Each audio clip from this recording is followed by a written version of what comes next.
Hi friends, welcome to my channel high vlogs. ఈరోజు story వచ్చేసి తీరని బాధ. అర్జున్, మేఘన ఇద్దరు 5 ఏళ్లుగా ప్రేమలో ఉన్నారు.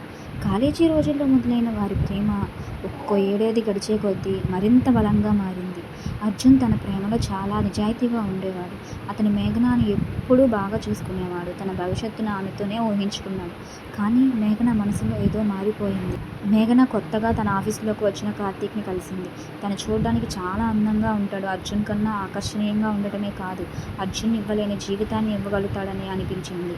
కార్తీక్ ధనిక కుటుంబం నుంచి వచ్చాడు. ఖరీదైన కార్లలో తిరిగేవాడు. రెస్టారెంట్, డిన్నర్లలో ఫోటోలు తీసుకునేవాడు. మేఘన మొదట అతన్ని నిర్లక్ష్యం చేయాలని ప్రయత్నించింది. కానీ కార్తీక్ మెల్లగా ఆమె జీవితంలోకి ప్రవేశించాడు.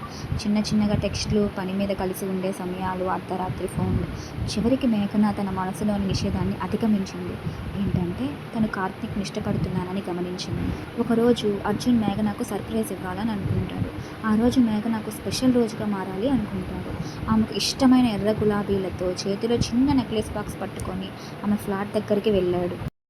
కానీ అక్కడ కార్తీక్ బైకుపై మేఘన వెనుక కూర్చుని హాయిగా నవ్వుతూ వెళ్తుంది. ఆమె చేతులు అతని భుజాల చుట్టూ వేసి ఉన్నాయి. అర్జున్ కళ్ళు మసకబారిపోయాయి. ఆమెకు ఫోన్ చేశాడు. మేఘన ఒక్కసారి వెనక్కి చూసి కార్తీక్కు ఏమనిపించకుండా ఫోన్ కట్ చేసేసింది. అర్జున్కి అప్పుడు అర్థమవుతుంది, మేఘన తనని మోసం చేస్తుంది. రాత్రి మేఘన ఇంటికి చేరుకునేసరికి అర్జున్ అక్కడే ఎదురుగా నిలబడి ఉంటాడు. ఎందుకు మేఘన ఇలా చేశావు అని అడుగుతాడు. అర్జున్, నువ్వేమీ తప్పు చేయలేదు. ఆమె తల తిప్పుకొని తడబడుతూ చెప్పింది. కానీ నేను కార్తీక్ని ప్రేమిస్తున్నాను అనిపిస్తుంది. అతనితో ఉండడం మైండ్ బ్లోయింగ్గా అనిపిస్తుంది.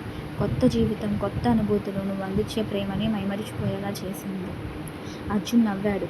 కాకపోతే అది బాధతో కూడిన నవ్వు. నువ్వు ప్రేమను అనుభవంగా చూస్తున్నావు. నా ప్రేమ నీకు భద్రత లాంటిది, కానీ అతని ప్రేమ నీకు కొత్త మోజుగా అనిపిస్తుంది. కానీ ప్రేమ అనేది కొత్తదనాన్ని అన్వేషించేది కాదు, అది గుండెని నింపేది. మేఘన మాటలు లేకుండా నిలిచిపోయింది. అర్జున్ మెల్లగా వెనుతిరిగి తన జేబులో ఉన్న నెక్లెస్ బాక్స్ని తెరిచాడు. అది మెరిసే హృదయాకారంలో ఉన్న ఆమె పేరుతో ఉండేది. ఆమె కోసం తను తీసుకున్న గిఫ్ట్. ఇక దాని అవసరం లేదని అర్థమైంది. బాక్స్ని మూసి అర్జున్ చివరిసారి మేఘనాన్ని చూసి నడిచిపోయాడు. ఆ రాత్రి ఇద్దరి జీవితాల్లోనూ ఒకరికి ముగింపు, ఒకరికి మొదలు. ఆ రాత్రి మేఘన ఎంతగా ప్రయత్నించినా నిద్రపట్టలేదు. అర్జున్ గంభీరంగా చూసిన ఆ చూపు ఆమె మనసును గాయపరిచింది. కార్తీక్ కంటే అర్జున్ని కోల్పోవడం నిజంగా విలువైనదా, లేక ఇది కేవలం ఆమె లోపల కలిగిన భయమా? మరోవైపు అర్జున్ నిశ్శబ్దంగా తన గదిలో కూర్చొని పాత ఫోటోలు చూస్తూ నిశ్వాసించాడు. మేఘన కోసం నేను వెయిట్ చేయాలా, లేకపోతే తను వెళ్ళిపోయిందని అంగీకరించాలా? తను వెళ్ళిపోయిందని అంగీకరించి నా లైఫ్లో నేను ముందుకు సాగడమే మంచిది అనుకుంటాడు. అలా అనుకుని తను వేరే జాబ్ చేసుకుని వేరే ప్రదేశానికి వెళ్ళిపోతాడు. ఆ మరుసటి రోజు మేఘన మరియు కార్తీక్ రెస్టారెంట్లో కూర్చొని ఉన్నప్పుడు అతని ఫోన్ స్క్రీన్ మీద ఒక పాపప్ వస్తుంది. బేబీ, నువ్వు ఈ వీకెండ్ నాకు మాత్రమే కాదు, పెద్దగా ఆలోచించకమ్మా, నా కోసం ఒక మంచి డిన్నర్ ప్లాన్ చేయాలి అని. అవి చదివిన వెంటనే మేఘనకు చాలా షాక్ తగులుతుంది. ఆమె మెల్లగా కార్తీక్ వైపు చూసింది. ఇవేమిటి అని ఆమె ప్రశ్నించింది. కార్తీక్ నవ్వాడు. ఓ, అవన్నీ నువ్వు పట్టించుకోవాల్సిన అవసరం లేదు మేఘన. రిలేషన్షిప్స్ అన్నీ ఎంటర్టైన్మెంట్లా చూడాలి, దాన్ని ఫీల్ తీసుకోకూడదు.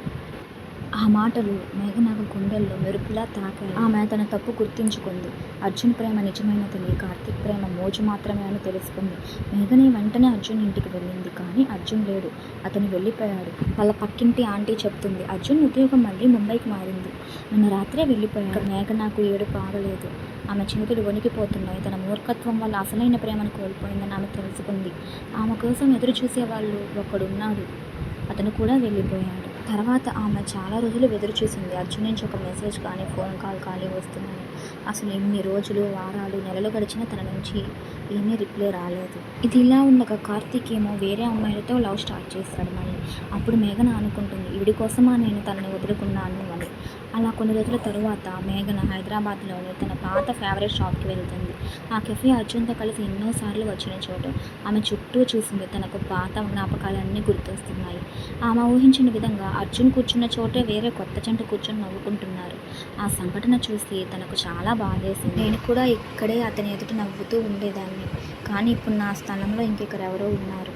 నిజమే, జీవితం ఎవరి కోసం ఎదురు చూడదు. అలా అనుకుంటూ ఉండగా ఆమె కప్పులోని కాఫీ కూడా చల్లారి అలానే బాధపడుతూ ఉంది. సమయం గడిచిపోయింది. నెలలు సంవత్సరాలుగా మారాయి. మేఘన కొత్త జీవితం ప్రారంభిద్దామని చాలా ట్రై చేసింది. కొత్త జాబ్స్ మారింది, కొత్త ఊరికి వెళ్ళింది, కొత్త పరిచయాలు. కానీ తన మనసులో మాత్రం ఏదో కోల్పోయిన భావనే మిగిలింది. అర్జున్ జాడ కోసం తను చాలా ట్రై చేసింది, కానీ ఏమీ ఫలితం లేకపోయింది. ఒకరోజు తన ఫ్రెండ్ కూడా ఇలా అంటాడు. తనతో వస్తున్నప్పుడల్లా నాకు ఒక విషయం గుర్తొస్తుంది. కొందరు మన జీవితంలోకి ఒక పాఠంగా వస్తారు, కానీ కొందరికి మనం పాఠం నేర్చుకున్నాకే అర్థం చేసుకుంటాం. అది మేఘనకి బాగా గుండెకు తగిలింది.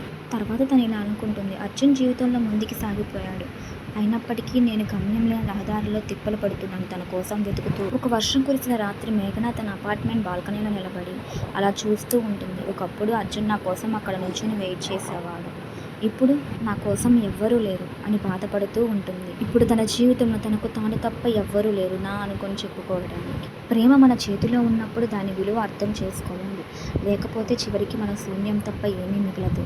If you like the video, please do subscribe to my channel. Thank you.